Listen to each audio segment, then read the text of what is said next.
हो गया और भी कई एग्जाम में हुआ, लेकिन SBI में फाइनल हो गया और बहुत से एग्जाम में अभी इनका और चांसेस है होने का। तो आगे फिर अपना UPSC उनको लगता है आगे देखेंगे। तो आप लोग भी अभी तैयारी कर रहे हैं, तो अभी आपको जैसे आप जब तैयारी कर रहे हैं अलग अलग एग्जाम का, तो कैसे अगर बैंकिंग में खास करके जाना है स्टाफ सिलेक्शन कमीशन, तो उसमें कैसे जाएंगे? बहुत से स्टूडेंट का रहता है कि वो 1 साल 2 साल मान लीजिए पढ़ रहे और सिलेक्शन होना मुश्किल हो जाता है। तो लेकिन एक बार में अगर आप 4-6 महीने में पास कर जाते हैं तो बहुत अच्छा मिसाल हो जाता है। जब हम लोग इतने वर्षों से पढ़ा रहे हैं और खास करके SBI जैसे एग्जाम को क्वालिफाई करना बहुत महत्वपूर्ण होता है। तो हमारे साथ ललन सिंह के पिता हैं और ये हमारे ब्रांच भी देखते हैं, मानगो ब्रांच। हमारे साथ एसोसिएट भी है मैनेज आई सेक्रेटरी से, और ऐसे में सिलेक्शन भी उनका लड़का का सफर करने है। तो अब इनसे क्या क्या सवाल पूछा गया इंटरव्यू में या रिटन परीक्षा में, तो वो आप इनसे पूछ सकते हैं। हम तो करियर की जानकारी देते हैं, रिसेंट चयनित है, तो आपको अच्छा से बताएंगे कि क्या आपको पढ़ना है ताकि आप जल्दी पास करें। आप लोग अभी किस एग्जाम का प्रिपेयर कर रहे हैं? IBPS clerk. आप लोग सारे IBPS क्लर्क हैं? हम लोग JPSC मेंस पीछे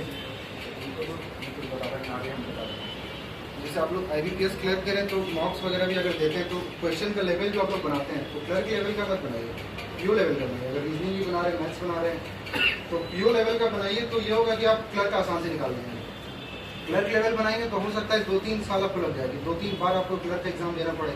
IBPS क्लर्क है, RRB क्लर्क है, तो 2-3 बार अगर आप PO लेवल का क्वेश्चन बनाते हैं, सॉल्व करते हैं, तो क्लर्क एक वो आसान से निकल जाएगा और बहुत ज़्यादा चांसेस है कि PO भी क्लियर हो जाएगा। और इसमें आप लोग ये देखना चाहिए कि अगर प्रीलिम्स के लिए अलग तरीके से तैयारी होती है, मेंस के लिए अलग तैयारी होती है। ऐसा नहीं है कि आप कंबाइंड कर रहे हैं। और पहले तो आप लोग एक टाइम लिमिट सेट करिए, यहाँ ये 3 महीने के अंदर जो अगला एग्जाम है वो हमको क्रैक करना है। ये नहीं कि हाँ भाई तैयारी कर रहे हैं, आ रहे हैं तो 2 साल भी नहीं आएंगे, जब है कि पैसा और देना नहीं है तो आ रहे हैं 2 साल तक आ रहे हैं, वो एटीट्यूड नहीं होना चाहिए। सेट कर लिए कि अभी स्टार्ट करें तो 6 महीने, साल भर मैक्स, उससे ज़्यादा टाइम नहीं लगता है। 6 महीना बहुत होता है क्लर्क का तैयारी करने में, PO का तैयारी करने के लिए। लेकिन फिर भी आप लोग अगर बेस बहुत ज़्यादा स्ट्रॉन्ग नहीं है तो 1 साल से ज़्यादा का टारगेट आप लोग मत रखिए। उसमें क्या होगा कि आप और रोज पहला बात तो क्लास रेगुलर आइए आप लोग। जब हम भी आते तो काफ़ी लोग देखते थे कि आज आ रहे हैं तो फिर वो कल नहीं आ रहे हैं, फिर परसों आ रहे हैं, तो कुछ ना कुछ बहाना, कोई लेट से आ रहे हैं, सर आधा कंसेप्ट बता दिए उसके बाद आप आ रहे हैं तो क्वेश्चन बनेगा नहीं, फिर आप सर से पूछेंगे सर कैसे बन रहा है या नहीं हो रहा है। तो क्लास रेगुलर आए आप लोग, फिर टेस्ट रेगुलर देते रहे और जो लेवल का एग्जाम देना है उससे हाई लेवल का। जैसे प्रीलिम्स में क्या है कि आपको स्पीड पे फोकस करना है, मेंस में आपको कंसेप्ट चाहिए होता है और मेंस में GK भी आता है। तो जनरली लोग क्या करते हैं, प्रीलिम्स का रिजल्ट आ जाता है उसके बाद सोचते हैं कि हाँ मेंस का तैयारी करना है। वैसे किए हम भी वैसे ही थे, लेकिन वैसा करना नहीं चाहिए आप लोगों को। उसमें क्या है कि GK में मुझे और मार्क्स आ सकता था। जैसे SBI में 40 क्वेश्चन रहते हैं, मैं प्रीलिम्स का रिजल्ट आने के बाद स्टार्ट किया था GK पढ़ना, तो सिर्फ 20 क्वेश्चन बना पाया था। और उसमें और रहता तो और मार्क्स ऐसे, तो मैथ्स रीजनिंग स्ट्रॉन्ग था तो इधर मेकअप हो जाता। लेकिन GK सबसे ज़्यादा स्कोरिंग पार्ट होता है और डेली न्यूज़ तो पहले से पढ़िए। उसमें क्या होगा कि मेंस का आपको GK का टेंशन खत्म हो जाएगा। GK के लिए फिर अलग से ये नहीं कि प्रीलिम्स का रिजल्ट आ गया उसके बाद कैप्सूल वगैरह आ गया, बैंकर सट्टा ये सब तो आता है, तो उसको लेके आप क्रैम कर रहे हैं पूरा।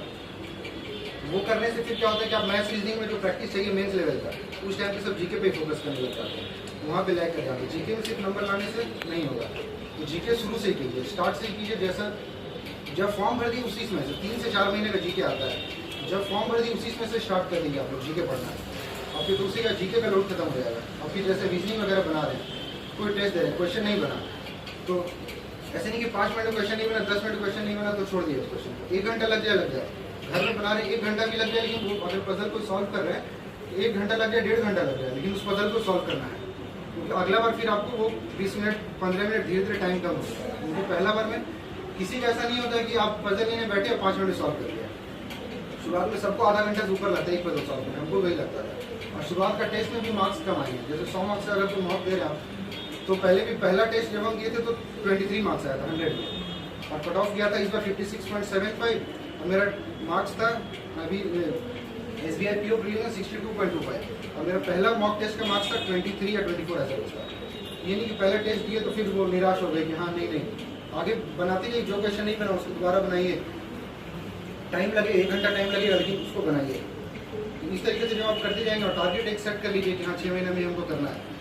और रीजनिंग के लिए है कि आपको ऑनलाइन काफ़ी क्वेश्चन मिल जाएंगे, ये नहीं कि जो सर कराए सिर्फ उसको कर लिए, उससे सर तो कंसेप्ट बता देंगे लेकिन उससे बेसिस पे आपको प्रैक्टिस ऑनलाइन काफ़ी क्विजेस मिलते हैं, आप लोग तो जानते ही आज के नाम वगैरह, उससे डेली प्रैक्टिस कीजिए।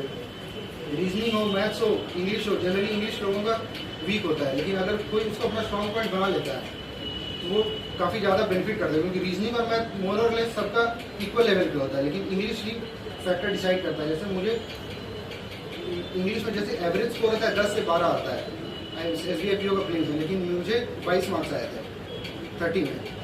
तो ये देखना है कि आप लोग इंग्लिश को स्ट्रॉन्ग पॉइंट बनाने की कोशिश कीजिए। बुक एक ले लीजिए ग्रामर का, कोई रेन एंड मार्टिन को स्टैंडर्ड बुक, और उसका सारे रूल्स देख लीजिए। एक